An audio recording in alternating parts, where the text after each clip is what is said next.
On the beat. Zambezi, Zambezi. Ah, yeah. Zambezi. Ah, yeah. Zambezi. Ah, yeah. Ah, yeah.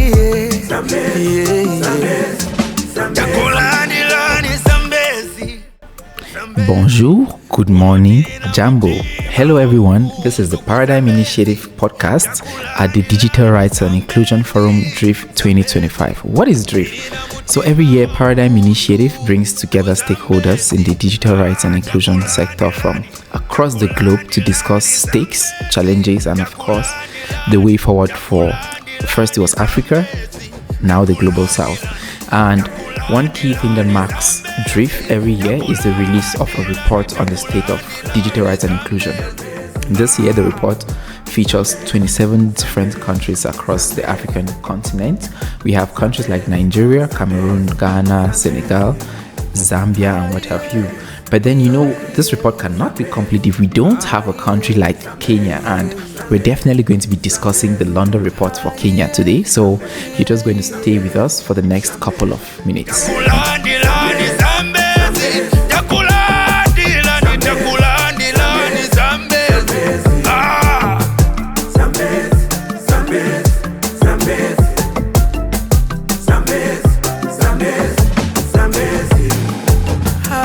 You're still listening to the Paradigm Initiative podcast with me, Kiyo Nze. And like we stated this morning, we're coming to you from Lusaka in Zambia at the 12th edition of the Digital Rights and Inclusion Forum by Paradigm Initiative.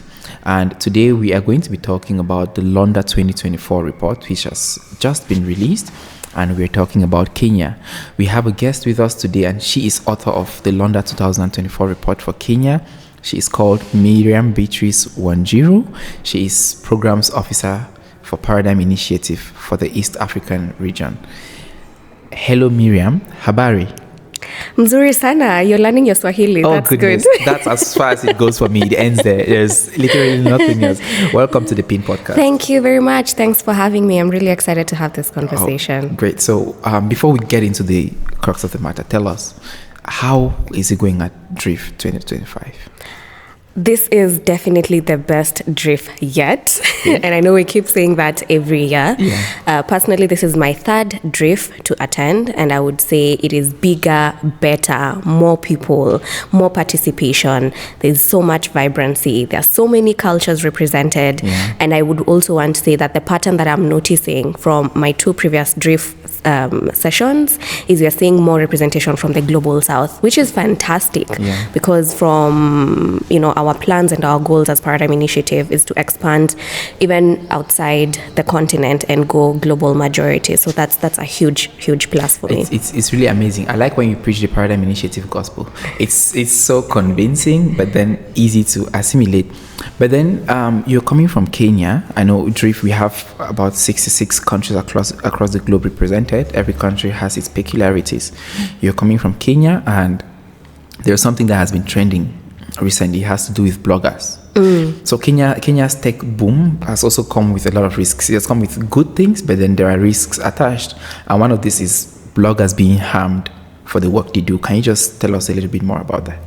Right, and you're onto something. So Kenyans are known to be very active and proactive online, and in fact, the civic space is quickly shifting from the physical world to the digital realm. Yeah. So as Kenyans, we rely heavily on social media platforms to engage, to particularly around political discourse, and other policy processes such as the budget making process. And I know we'll talk a little bit about that and what transpired last year. Yeah. So given this reality and this activity, a lot of activity online, it rubs some people the wrong way, right? Yeah. Because we are known to call for accountability online. We are known to call out, especially leaders at national level, at county level, who are not performing to standard. And so that might rub people the wrong way. And we have seen over the past few years, and particularly in recent times, in recent months, bloggers who are specific or write on political issues are directly targeted. And what do I mean by targeted? They are killed, they are abducted just because of the work that they are doing and what they are writing.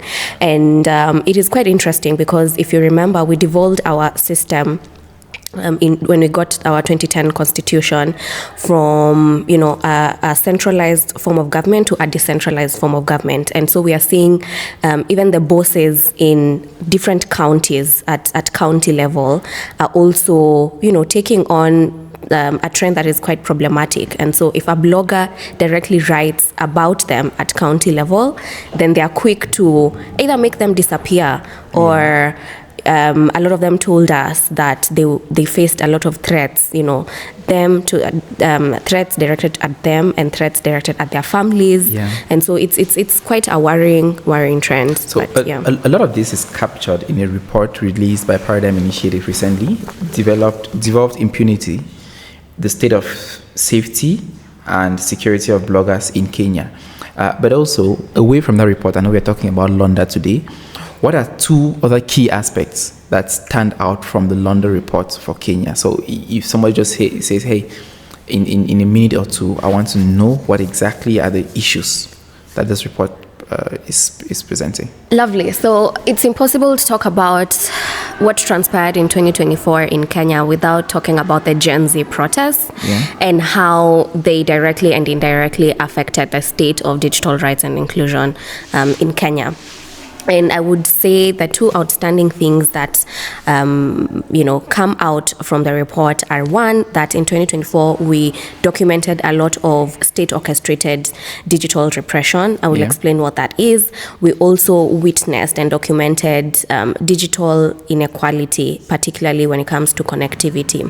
I'll also give context. So when it comes to the first aspect, which has been covered across different themes, is that as opposed to previous years, 2021, 2022, 2023, the level of state-orchestrated digital repression was high. The report also documents that for the first time in Kenya's history, we recorded internet disruption during the protests. So this is one of its kind.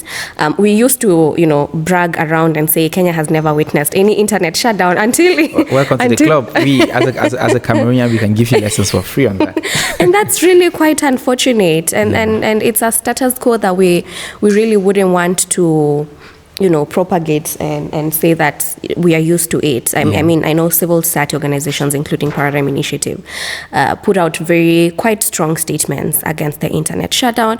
But over and above internet disruption on June 25th in 2024, other areas that we sort of documented when it comes to state-orchestrated digital repression are the rising cases of abductions, particularly to individuals who are critical of the current regime.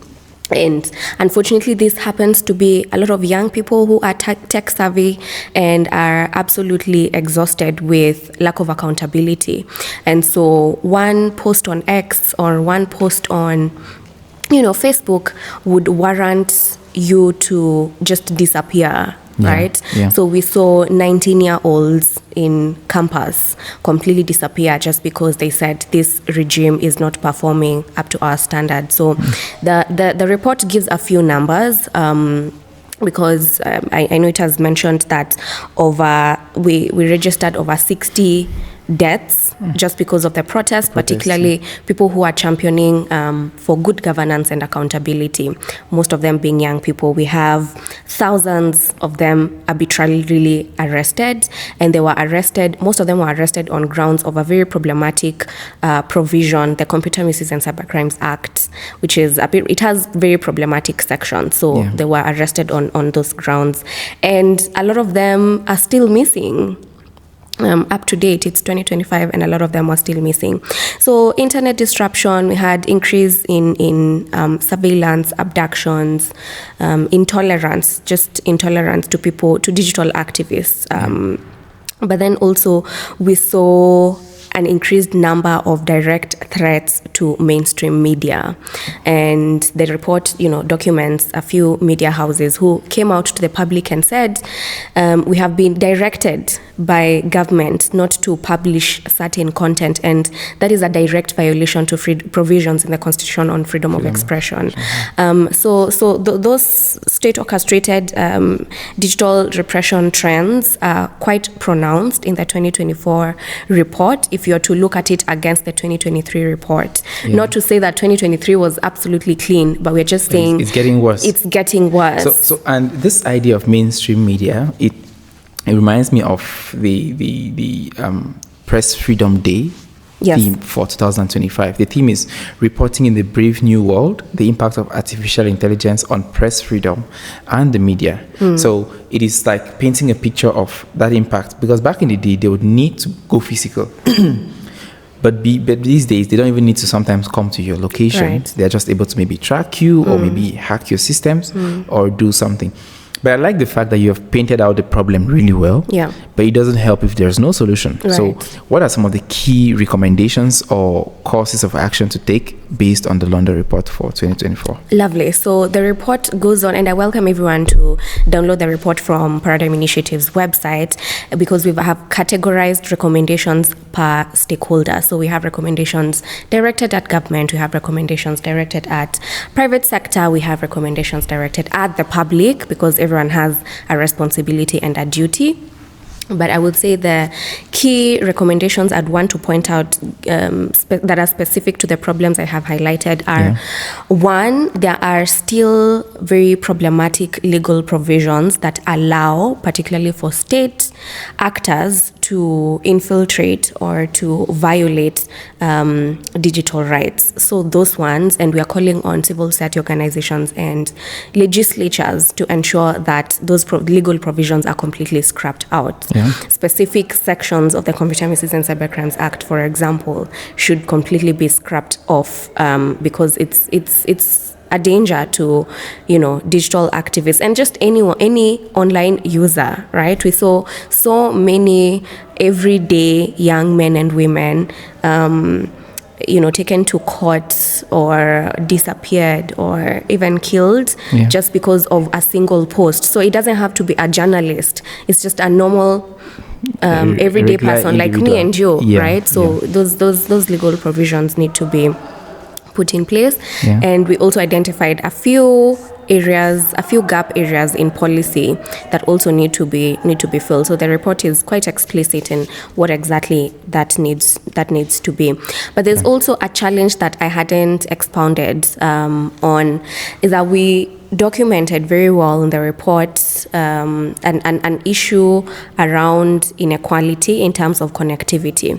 So everyone, or a majority of people, will say that Kenya is one of the most connected African countries, which is true. However, we don't go deeper to identify which areas are connected and which ones are not.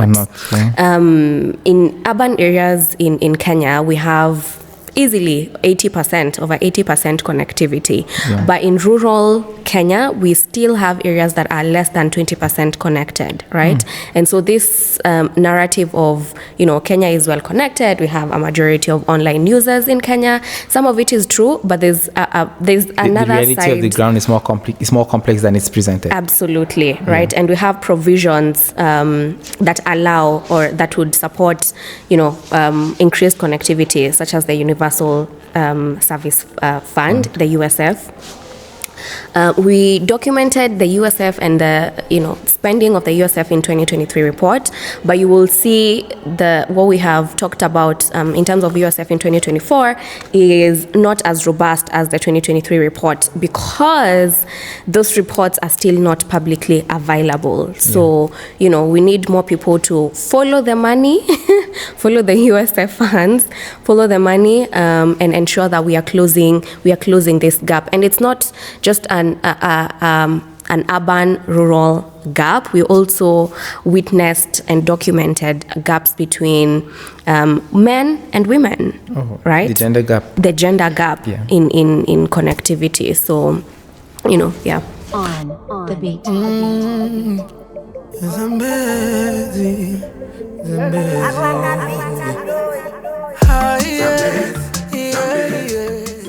So what is your favorite sport? What sport do you like watching or engaging in? That's interesting. So I am Kenyan, obviously I come from Kenya, but interestingly enough, I cannot run. however, a sport that I think I enjoy watching, I just enjoy watching Kenyans win marathons. Yeah. So that's something I like watching. I like that particular perspective. Yeah. You enjoy watching them win. You didn't say just participate, because you people always win. Yes. And talking about winning, there are 27 countries in the Londa24 report. Yes. And they've introduced this year, there's something new, which is a score index. Yes. So it ranks the countries. Yes. And like in a race, there must always be someone who is first, and there must always be someone who is last. Unfortunately. So the last position cannot be empty. Right. You painted quite a grim picture of the reality. And surprisingly to me, I don't know if it's surprising to you, but then Kenya ranks among the top 10 in the scorecard. The scorecard takes into consideration internet shutdowns, false news criminalization, data protection legislation, arbitrary arrests and harassment of the media, and a number of other rubrics.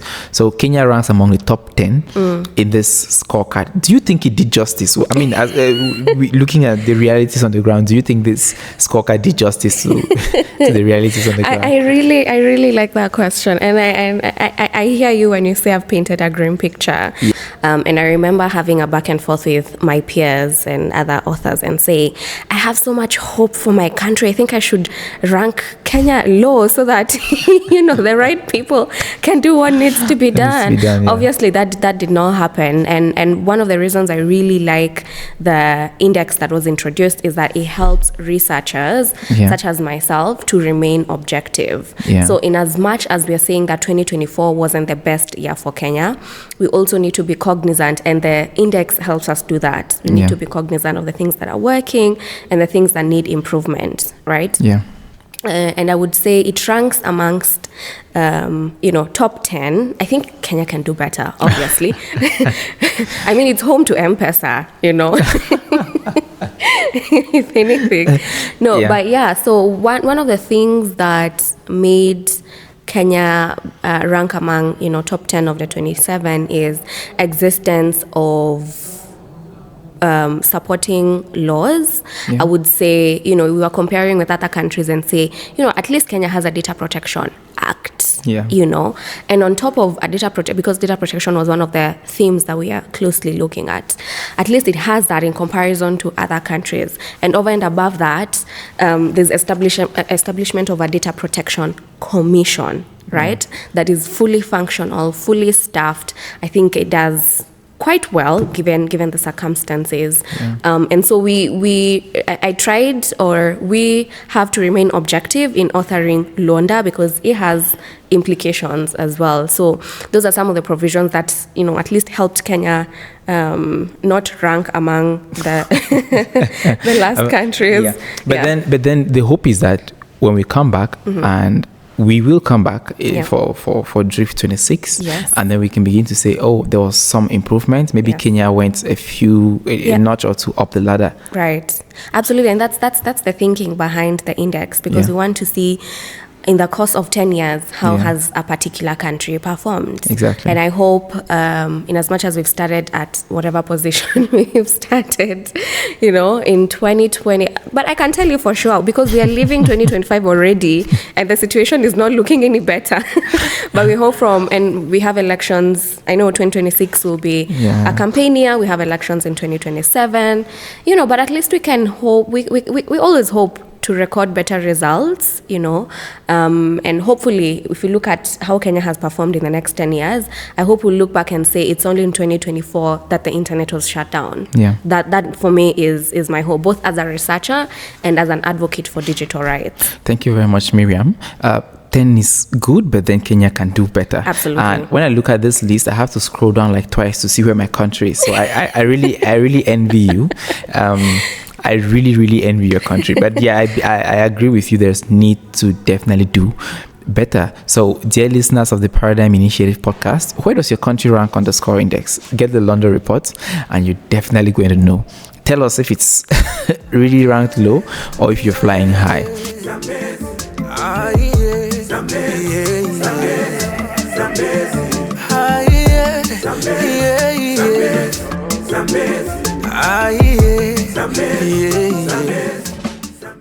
Thank you very much once more, Miriam. We're glad to have had you on the Paradigm Initiative podcast, Drift Edition. And it was an interesting conversation with you. Asante Sana. Thank you very much, and do enjoy the rest of your Drift 2025.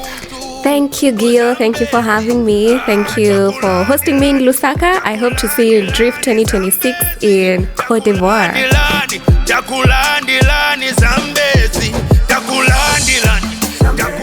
Dear listeners, we close the curtains for today's edition of the Paradigm Initiative podcast, brought to you from Lusaka, Zambia. I have been Gionze. Stay blessed.